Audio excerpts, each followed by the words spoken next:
All right, everyone. Welcome and welcome to another episode of the Aware Athlete Show.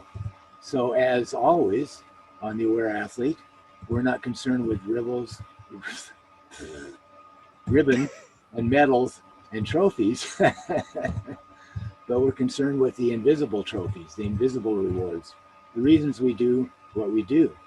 And so today we have an exciting interview because we're going to be able to pursue in depth the principles behind injury avoidance, injury rehab, and especially peak performance. So we have as our guest today, Dr. Brianne Showman. She's a doctor of physical therapy and also not only a lifelong athlete, but an obstacle course racer. And she describes herself as a performance coach. So Brianne, welcome to the show. Thank you. I'm excited to be here and talk with you. Good, good. All right. So let's just dive right in.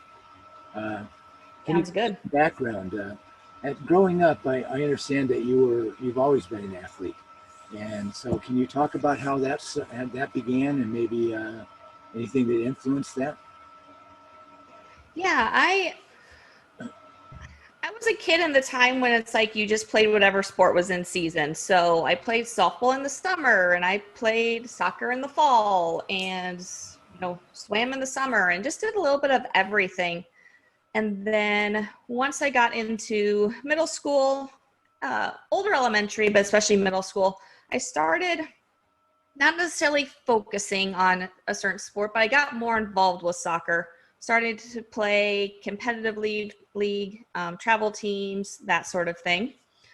As I was going into, and then throughout middle school during seasons, I was playing volleyball, I was playing basketball, running track, like doing just anything that was in season. Once I got to high school, me being 5'2", I knew volleyball was probably not a great option for me anymore. So my brother was running cross country at the time, so I was at least knew of what cross country was and got involved with that. Absolutely fell in love with it. I didn't really compete in anything in the off season in the winter, but I just continued running and training. And then from there, that carried over into the track season. And then same thing in the summer, I would just continue running and training. So it was really this just like being a kid playing sports, and then that melded into, being a more competitive athlete once I got into middle school and high school. Right. Okay. So that's not everybody's kid story right now. Definitely not. A lot of people are spending a lot more time in front of their screens and not going outside as much and so on. So, and when I was growing up, we actually didn't have soccer in this country very much. But okay. So you're talking about a couple decades ago, and yeah. So yes. Awesome. And tell me about how did your family encourage that? It's not necessarily that they encouraged it, or like I don't specifically remember them necessarily encouraging it, but they didn't discourage it either. It's kind of one of those things of if I wanted to play, they would let me, and it wasn't anything though at the same time that they were forcing me to do anything either. So it was really just go have fun, play, see what you enjoy, and even just growing up though, I will say we weren't like in the summer, we were allowed 2 hours total of TV time. So it was very much like we were either indoors playing games or we were outside running around. So I never really had a childhood where I was just like sitting in front of the TV, playing video games all day and just having that screen time really. So all of those different things that you did, they all require a little bit different skill and a little bit different training. And so you were obviously as a kid very open to learning new things. Yes. Yeah, now that you mentioned that, yeah. As far as softball compared to soccer, compared to running, like everything is just very different. And I don't know like if I just am gifted in being coordinated, things like that, or what, but it was just something that I can't say I was great at everything, but I was at least decent at everything. Yeah, and you enjoyed it. I think that's a big key. Yeah, absolutely. Yeah. So you were pretty busy year round, and right away even growing up, you began to experience some injuries. Uh, did you experience a knee injury fairly early in your soccer career, soccer playing? Yeah, I wouldn't necessarily call it an injury, but one of those nagging pains. Yeah, I just started having some knee pain when I was playing soccer, and so I did what most people do in this day and age, or even then, which was I just wore a knee sleeve to just kind of keep it in line or do whatever it does essentially. But yeah, from early on playing soccer, I started getting some knee pain. Okay, so it wasn't enough to stop you from playing sports if you made some adjustments and put some band-aids on it. Exactly. Never stopped me. That's good. Nothing too much stops you. But This is true.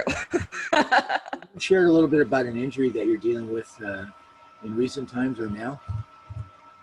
Yeah, I'm kind of overcoming two, actually. I was dealing with a shoulder issue, which I now understand was due to just years of compensations, but I was dealing with the shoulder issue, specifically the AC joint, if anyone's familiar with that.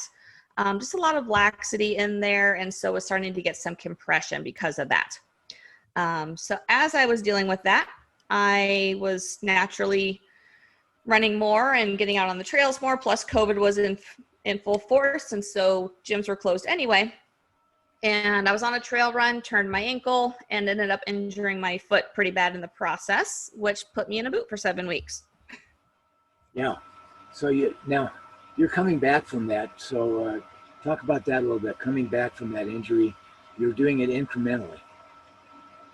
Yes. So with the injury I had, there's really it's a risky area to injure. I'll start there, but there's really no protocol to come back from it either. It's really a testing tolerance and seeing how your body will respond to it. So it's with running and with lifting, I'm just being very careful as far as like how I progress in my load and my volume and seeing what it will tolerate. Not necessarily just that day, but even once I'm 3 or 4 days into training, is it getting more fatigued? Am I getting pain at that area? So it's definitely been a slow process because of the area I injured and the injury that was sustained. Was that a medial or lateral ankle injury? It was actually my foot. It was in my midfoot. And it's actually the part of the foot that takes full weight when you go into your toe off position in walking or running. Right. Okay. So it's it would be more towards the big toe side on the top of the foot. There's 26 bones in the foot. It's very complicated. Yeah, and in the way you said push off, but actually, it's if you look at a model of the foot, the calcaneus, the heel bone, actually points a little bit toward the fourth metatarsal. Mm-hmm. And so that area there in the middle of the foot, the third, fourth metatarsal, somewhere in that area there, is where you can use the arch pretty powerfully. And of course we know, I'm not going to say that pronation is bad, but overpronation, whatever that is for you, depends on how the rest of your body works with it. But there can be a spot where you don't want to push off. There's no support there. Yeah, and you found it. It wasn't that you don't want to push off there. It's where I actually injured is where it's supposed to be taking all the weight when you do go onto your toe and you're walking. And so I actually didn't experience pain for about 5 weeks later after I actually injured it. And I'm not sure if it's like if my body was naturally compensating and then finally it just gave up or what exactly. But yeah, where I specifically injured, it is actually where we need to put weight to have a stable foot when we go into that toe off position. Yeah. Yeah. An interesting thing is we talk about pushing off from the big toe, but that's not really what happens, because by the time you get to that spot, you shouldn't have any weight on your foot. If you know what I mean? And at full extension, you certainly can't use your toe to propel you. No, but you do have to get the forces that direction. Yeah. Anyway, what we're into right now what we're into right now is gold. It's golden because you've set an awfully good example. I've been following that a little bit. I had plantar fasciitis once, and I could only run for 18 minutes before that flared up. And so I was being coached at the time, and what I had to do was something that required a lot of patience. I had to add only 5 minutes to that each week. So, of course, to get up to running 2 or 3 hours, it takes months. It takes weeks and weeks. But that, along with changing my form and doing some other things, gave me time to really improve. What's the word? Intelligently, and rather than forcing things. And I've never had that problem again. So what you're doing as I follow you, it's gold. It's gold. You're setting a wonderful example. And I just want to delve into what you said earlier, which is you have to sense and feel what's too much, what's not enough, what's happening in your body. And so many people are always asking somebody else, well, could I run another hour today or something like that? But you, that is absolutely the key, what you're doing there. And I just comment on that some more, listening to your body, how important that is, and how people need to actually delve much more deeply into that. Yeah.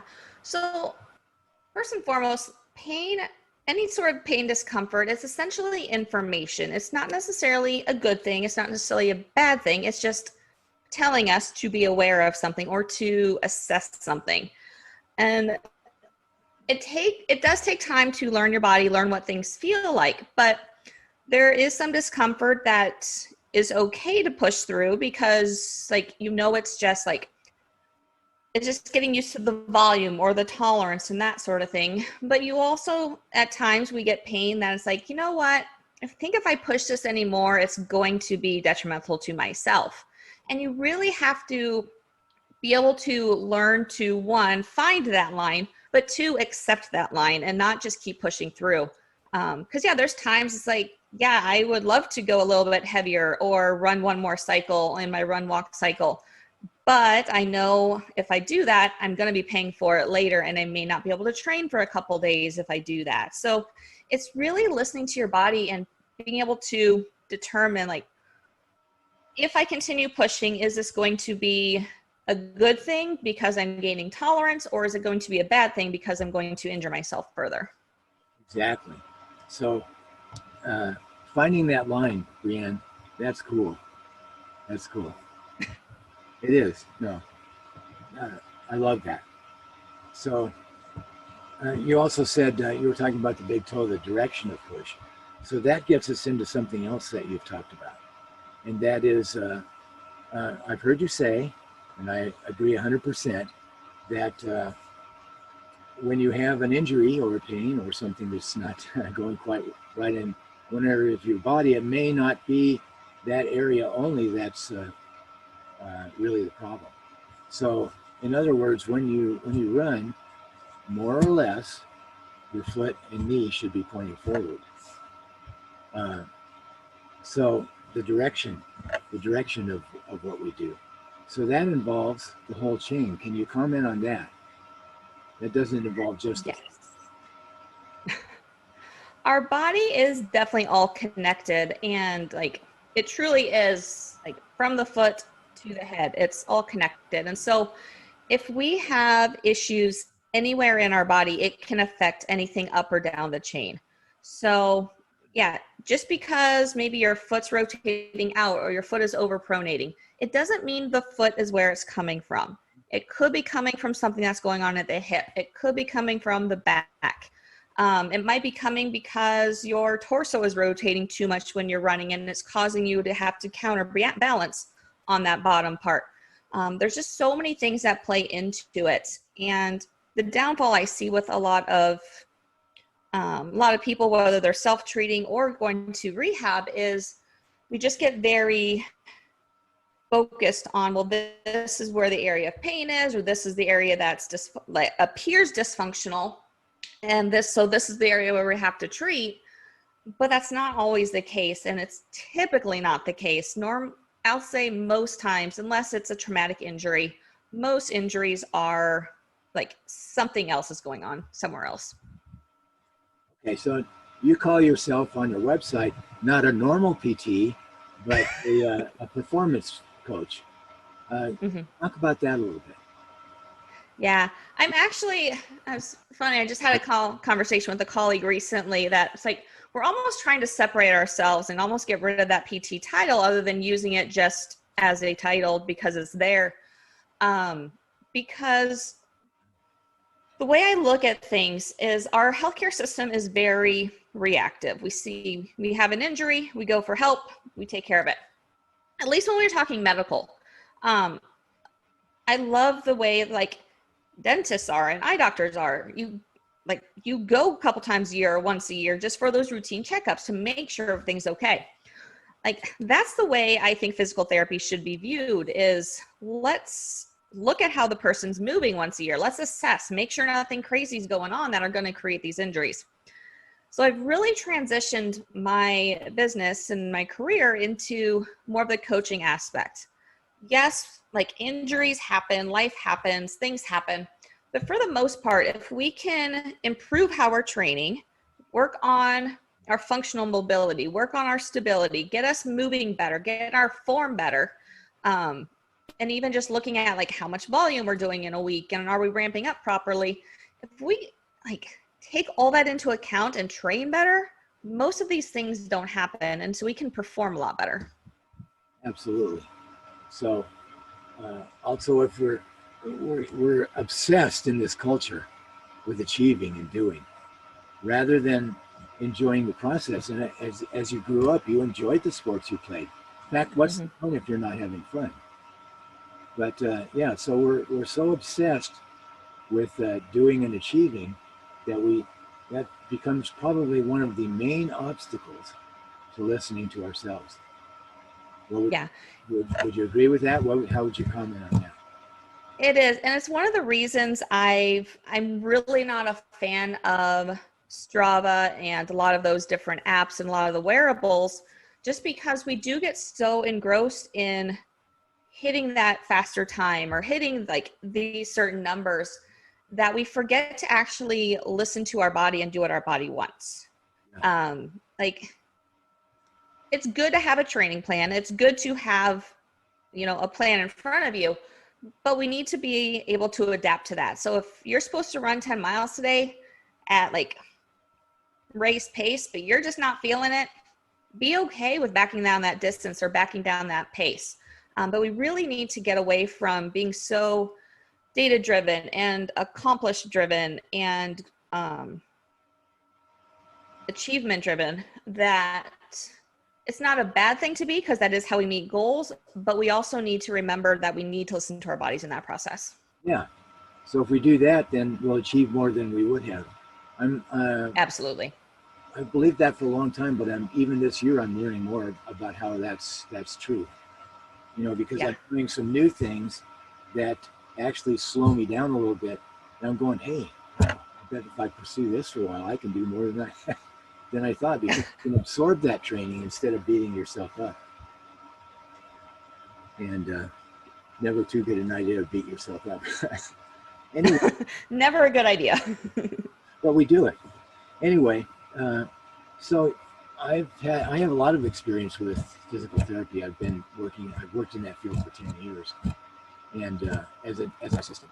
So I've seen a lot of different things with physical therapy and been involved in it personally and so on. But let's can you tell us a little bit about how you, for instance, I've seen some physical therapy clinics that are just patient mills, move them through as fast as you can and so on, and do these exercises even if we don't know why we're telling you how to do them, because supposedly it strengthens the core and all of that. And we have limited success there because the clinicians are in a hurry and all that. And then I've seen other clinicians that are entirely different from that. They really give individual attention. And in fact, now we come to what's important. They actually have experience, the kind of experience you need to help you with what you are doing. And so in your journey, in your story, how did you put all this experience together so that you're going in the direction of helping people more deeply? Yeah. So I worked in the insurance world for 9 years, I believe, full time. So I've been through the like multiple patients at a time, like seeing all of that.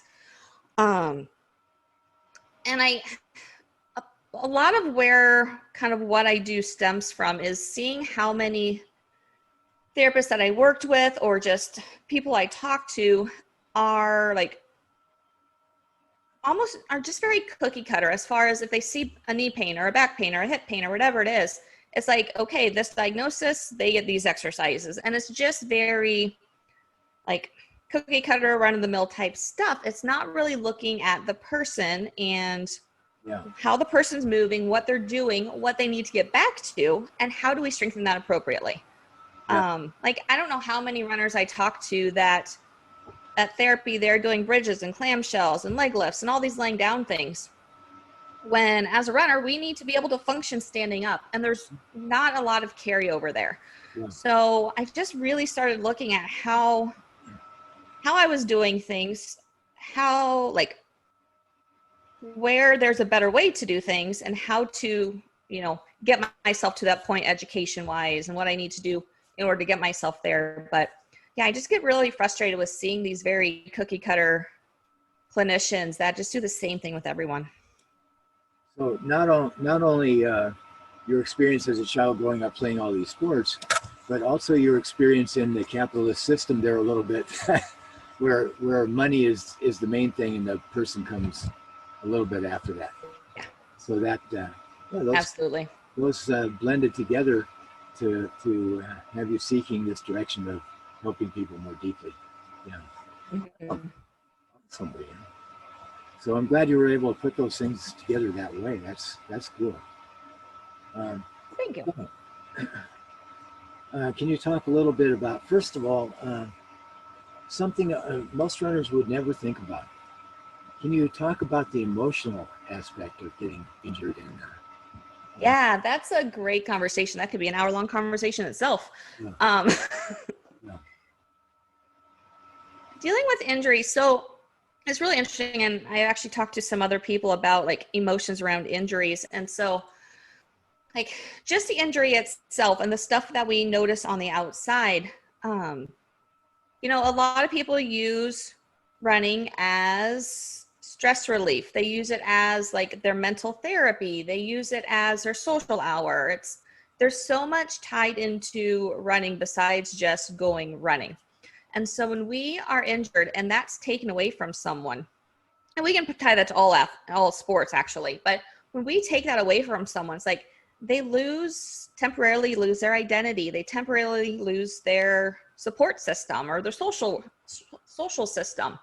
Add to that, maybe they are in a boot and they can't really get out to do anything. So then they're very homebound and isolated. So there's a lot of emotional components that play into this. Along with this, there is a lot of data behind our injuries actually hold emotion. So any sort of fear, anxiety, worry that came around that injury, because maybe you can't go to work now, or maybe you aren't going to be able to like go on a trip you wanted to, or whatever is falling around that, those emotions can actually get held in that injury. And sometimes until you're able to release those emotions, that injury never fully goes away. So sometimes when we have this like it's 90% there, but just not getting over the hump, it can be an emotional component that's kind of stuck in that area. Yeah, it's a trauma, and in some cases, I think it's hard to fully trust that you're healed. Oh yeah. And definitely, it's a big loss factor for people. What about an aggressive attitude? Somebody always has an aggressive attitude training. Aggressive attitude. Aggression can be good and bad. Like it definitely helps to motivate you, push you during a workout, push you in competition when you are just like, I'm at the end point, but you use that aggression to push yourself a little bit further. Where it's a downfall though is on those times that's like, you should be listening to your body, or it's best to be listening to your body because it's just not feeling right. Keep pushing through this because I can do this, and like maybe I'll figure it out later, maybe I won't. But it can definitely be aggression can definitely drive us, but it also can be a very detrimental to us in our performance when we are having those off days.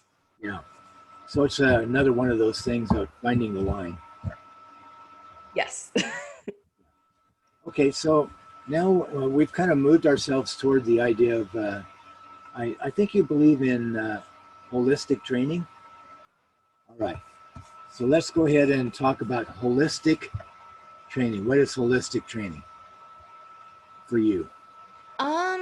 The way I view it, well, anything like holistic, when we're talking about that, it's going to be as natural as possible, and as full body wellness as possible. So when I'm looking at what I'm working with someone is, I don't just do the programming and the fitness and the movement side of things. I'm also looking into what's going on with their life. And similar to what I was saying before, as far as like, if you're just not feeling it, we aren't pushing it today. So if someone has a bad workout and they're messaged me and they're all stressed or they're all like confused, frustrated, it's having that conversation of like, how is your sleep? What's going on in your life right now? What are we dealing with?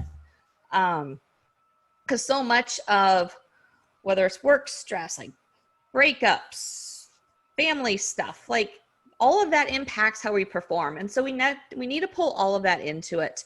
We need to look at how your nutrition is and seeing how that's impacting your performance, because that's a huge player.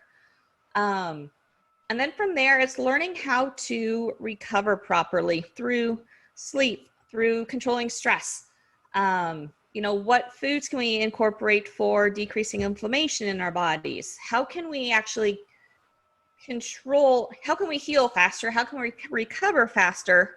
And when aches and pains do come up, how do we address that in a way that we don't have to just be taking Advil or Tylenol and all of this stuff in our system? So there's a lot of aspects that go into a person's training when I'm looking at them and working with them with their training.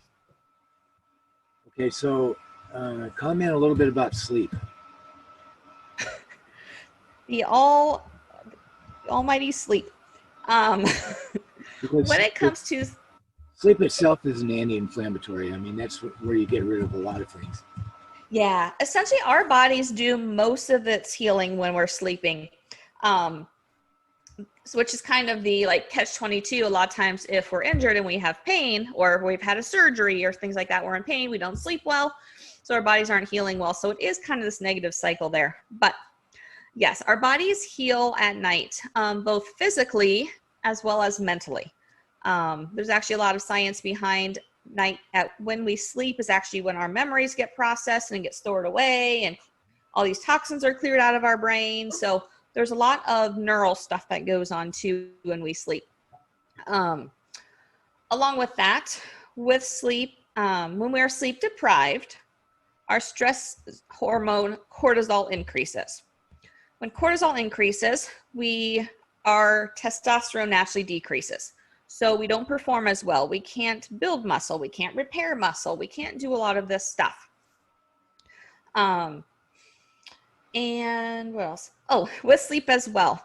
It's not just the time that you're asleep. And I'm not in the party of everyone needs 8 to 9 hours of sleep. I think people need different amounts based on what their bodies tells them. Some people are great at 6 hours and can't sleep any longer. Some need 9 to 10 to function. So I think everyone's a little bit different there. But the important thing is you're getting the amount of sleep for what your body needs, and it's quality of sleep. You can get 8 hours of sleep, but if only 4 hours are quality because you're tossing and turning all night, or just something's not letting you stay asleep, then we're really still not getting good sleep. So there's a lot of factors that play into, when we're talking sleep, there's a lot of factors that play into it as far as how we're sleeping and what we can do to improve that sleep so we can heal and recover better. Yeah. So everybody needs a different amount of sleep, but it's essential. Yes. And as well as physical recovery, mental recovery is very important too. I've read studies where people that are sleep deprived for many years, as they get older, they're more likely to develop dementia. Or if you Hmm. don't get enough sleep, you're more likely to not perform well in school. Or so your brain really needs it too. Yeah. Yeah. Uh, There's a book, it's called Why We Sleep. It kind of scares you into making sure you get enough sleep because it talks about all of that, everything that happens with the brain and the neural system when we don't get enough. yeah. So not only do you need a different amount of sleep for a different individual, but if your activity level changes significantly, you may need a lot more sleep too.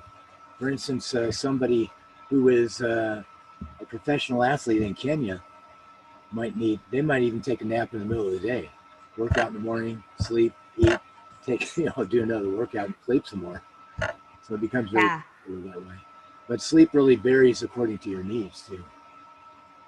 It does, and that's a great point as far as, the amount of training you do. The other thing to point out, now that you mentioned that, is injuries. When you're injured, your body does need more sleep to repair itself. I even noticed that with my foot. Typically, I'm like waking up at 7.5 hours of sleep on my own, no alarm. When I was injured with my foot, it was closer to 8.5 hours before I would wake up. Yeah. So when when you are injured and your body is healing and really trying to heal, we definitely need more sleep as well. Yeah. I anytime I've been injured, say had a broken bone or something, I can tell my body is just demanding a lot more energy and a lot more rest just to heal that thing that's happened. Yeah. Yeah. So definitely, we can kind of ignore that and get up and continue with our normal life. But the body really, the body keeps score. That is It's a true. true Yeah. story. Yeah. So let's get into a couple quick questions about more specifics. So if you were going to train a runner, uh, how would you build a base, and what would you videotape them? What would you do to improve their form if they needed that? Yeah. So with my runners, I always do a video running assessment. Um, I have, if they're virtual from not where I live, I will have them film it themselves and send it to me, and then we'll get on a call together and go over it. Along with that, I'm looking at how their squat looks, how their lunge looks, single leg balance, how they like jump squats, landing on one leg. I'm looking at everything to see how their control through that leg is. Because if they don't have good balance and control just standing, we can't expect them to even control anything when they're coming down with 3 times their body weight on that leg.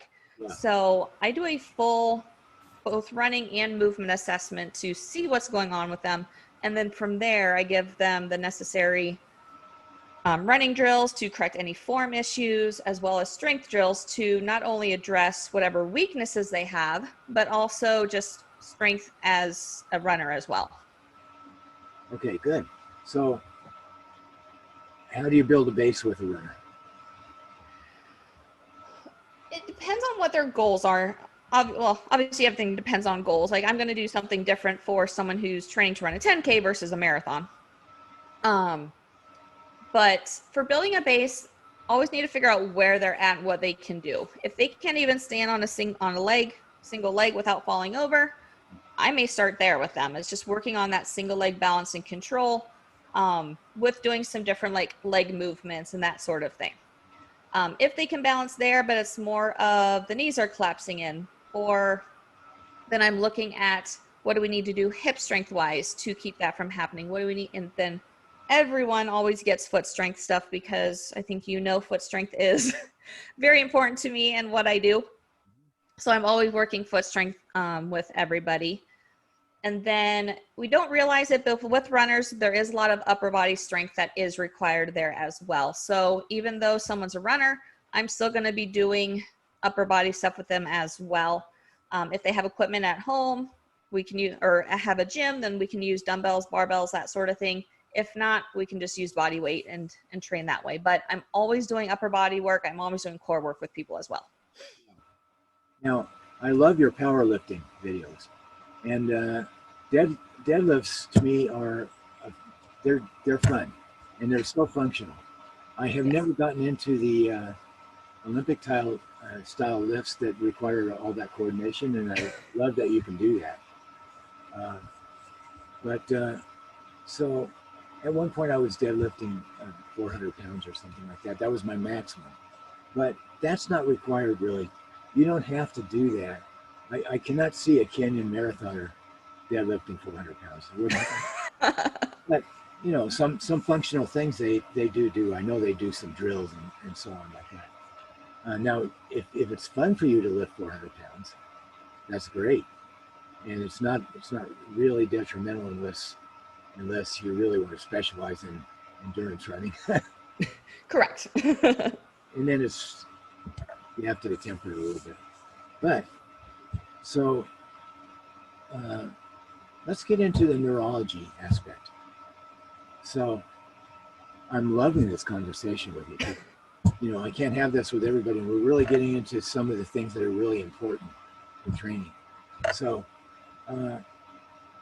it is true that, say I were to start a weightlifting program and I were to do that for 1 month, and I were to maybe start at a very moderate weight so it's appropriate, and at the end of the month maybe I would have I might be lifting, maybe I believe in doing this, I would start at 40 or 50% of the 1 rep max for a week, and kind of, you know, get your body used to doing something, especially since you have to know the movements before you try to do them very much anyway. Yes. And then after a month, maybe I'm doing some sets with 70%. So that's just a random example. But at the end of that month, what a lot of my improvement has been, even though I'm lifting heavier weights, has been that the nervous system learned how to coordinate the movement better. And so it looks like I'm doing much better, and I am. But it's not due to a lot of muscle mass so far. It's due to the nervous system coordinating the movement better. So that's very important even in running. It's more important to have a well-coordinated running form than it is to lift 400 pounds. And you can use your exercise to supplement or augment or even cross-train, but it doesn't replace the nervous system function of improved skill and coordination. So comment on that a little bit. Yeah. Yes, the nervous system is huge when we're talking retraining, or not only training, but specifically like retraining the body. So the first 4 weeks of any new like movement, new exercise, new lift you're doing, that is all neural pathway, just like your body learning how to move. After that, it is actual muscle strength increases. When we're talking movement patterns though, whether it's like maybe you want to learn how to deadlift and you're doing a deadlift, or if it's running form, like whatever it is, it's a matter of retraining those neural pathways. And it's so much easier to train someone who has never done a movement before and teach them how to do that than it is to retrain bad habits. Like I love the new lifter who has never done anything, or the new runner who has never done anything and is just ready to learn, than the one who's done these bad movement patterns for 5 to 10 years, because it's just so much more to break old habits, start forming new patterns, and then create new habits. For me, it's a fun process to do with people, but it's a very frustrating process for that person, because it's at least 8 to 12 weeks, if not longer, for like everything to feel normal and to feel actually coordinated and natural. And it's a very frustrating, long, time-consuming process. Right. So I've even looked at promotional videos for some of the gyms, and they'll show somebody starting a deadlift with a very rounded low back. And I go, oh no, you actually put that out for a promotional video? I cringe at a lot of the videos I see. Yeah. Yeah. So old habits are hard to break, and they promote stubbornness too.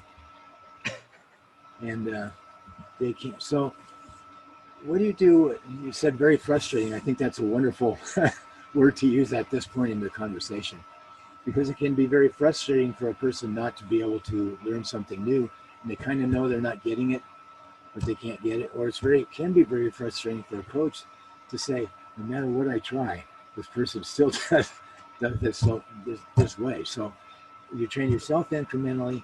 How do you break that movement down and break it down and break it down so that the person finally can at least improve a little bit? That the person that's having trouble they're actually doing the opposite of what they need to do. How do you do that? Yeah, you definitely, as a coach, as a trainer, you definitely need a toolbox of drills, because one drill or cue may work for one person, but it doesn't mean it's going to work for the next person. And so you really need to have a number of ways to fix the same problem or the same movement fault, just because different people are going to pick things up differently. The other thing that's super important, and I think where people get frustrated a lot, is the whole concept of regress to progress, where it's like, I know you've been squatting with 125 pounds and you can do that easily, but we're going to go empty barbell now because you just need to retrain your patterns. And it's very frustrating for someone to, and it's almost like a ego hit for someone to have to back down that weight when they've been doing this heavier weight for so long. And it's really having that conversation of why this is going to benefit them, so they can really buy into like going down to a lighter weight through this process. Yeah. So I think if you can get somebody to buy into that, you're actually producing a stronger athlete in the long run, but you're actually producing a quality of inner strength too, because they've been able to now set aside that ego a little bit and listen to themselves and close their eyes to everybody who's watching them in the gym. And now it comes from inside. I think I know what I'm doing, and for myself, that's the bit. So I think that creates a stronger athlete in more ways than one. Yeah, the ego's a tough thing to overcome. And even like, just for example, today when I was at the gym, I was like debating on what weight to put on the bar for the workout, and the guy next to me, who knows me as my previously pre-injured self, he's like, you can do more weight than that. And I like still stood there and debated, and I actually ended up testing a couple reps, and I was like, nope, I'm backing it down. And so it really is like, I could easily just like let myself go into, you know what, I know I can do that weight, but then the intent of the workout's going to be off. My form might falter throughout the workout. It's just smarter to back it down. But it definitely is like, you definitely have to keep your ego in check and just accept the fact that this is a better point right now, whether it's running slower or running less distance or focusing on running drills. Like, you just have to, like, if you can really get yourself to accept that like, you're going to be a better athlete in the long run. Exactly. The process makes you a better athlete in the long run. Yeah. You reach a higher pinnacle than if you, so it's easy to go out, say, and want to win a game. And so you put everything into winning that game, but you're not really a championship team after you finish winning that one game. And I remember one coach used to say, do the right things and good things will happen. So, yeah. That goes for a lot of things in life. that goes for a lot of things in life. That is, isn't it? So, as what do you think is the one most critical factor in being a good coach? I really think it has more to do with the ability to listen than anything else. Like, anyone can program, and most programs are going to get someone to where they need to be, unless it's just like too much volume for the person or whatever. But at the end of the day, like, if a coach doesn't listen to their athlete and like hear them, understand them as far as what they want, then I think like a coach isn't going to have success. Like, I can't say I'm always going to give someone what they want, but at least being able to have that conversation. Like, I had someone recently, he's like, hey, can you program some stuff for me on Saturdays now?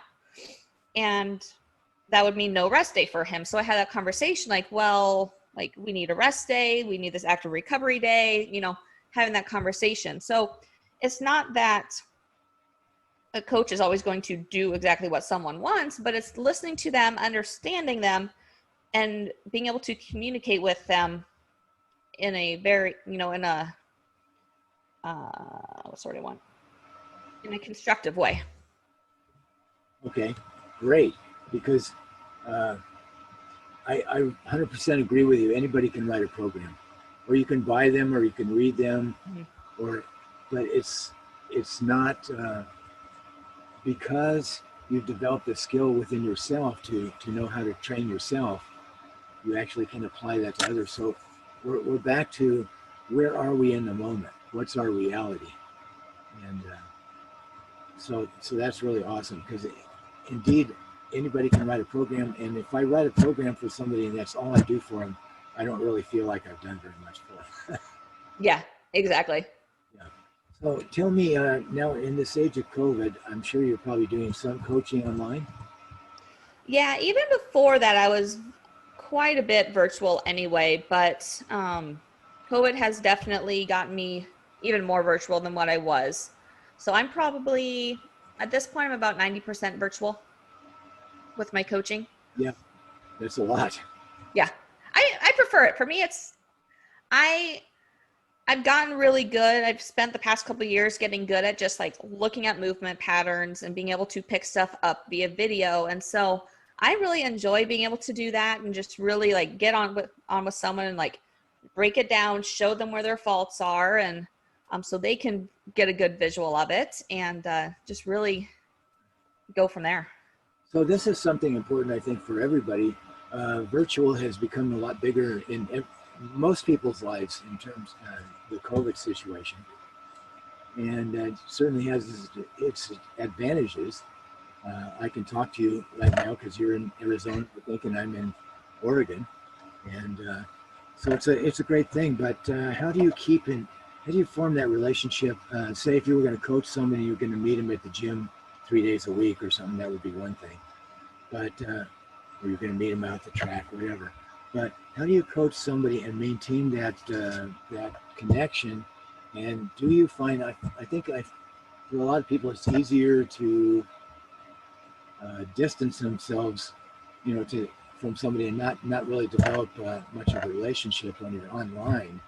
And I find it might be easier for people even not to show up. How do you get that connection going?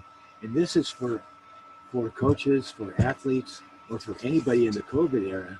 How do you get that connection going online? And how do you make sure that you get regular communication with your clients throughout the week, and they don't say, well, I didn't have time to contact you until Friday? Or how do you work on that? Yeah, first and foremost, virtual definitely is not for everybody. Like you do, in order to have a coach online, like that person definitely has to be somewhat self-motivated or has some goals that they're going to work towards, because you're not meeting somebody at a certain place at a certain time necessarily. So there definitely is, like, there are people who are not appropriate for online coaching.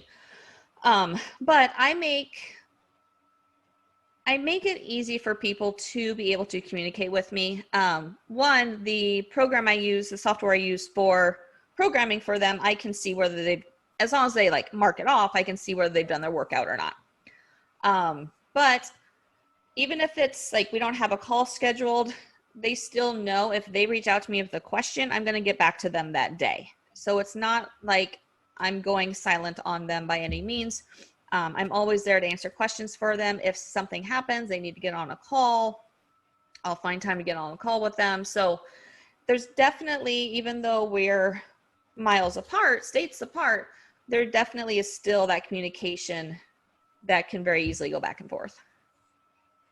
Okay, so that it sounds like you handle online very, very well. Do you have a screening process for clients for online training? I get on a call with everyone before. If anyone who's interested in working with me, I'll always get on a call with them first, just to make sure first and foremost, make sure it's a good fit. Make sure like I can communicate well with them, and that there's a good relationship or a potential of a good relationship there. But also, like, I don't want someone who like doesn't necessarily have any goals and just wants to maybe get in shape. Just because I'm looking for more someone who's going to be a little bit more self-motivated because they're actually driving for some sort of goal. It doesn't even have to be a race, but they have some goal in mind that they're looking to achieve. So, yeah, I definitely will get on a phone call with anyone who wants to work with me first to make sure we're a good fit for each other.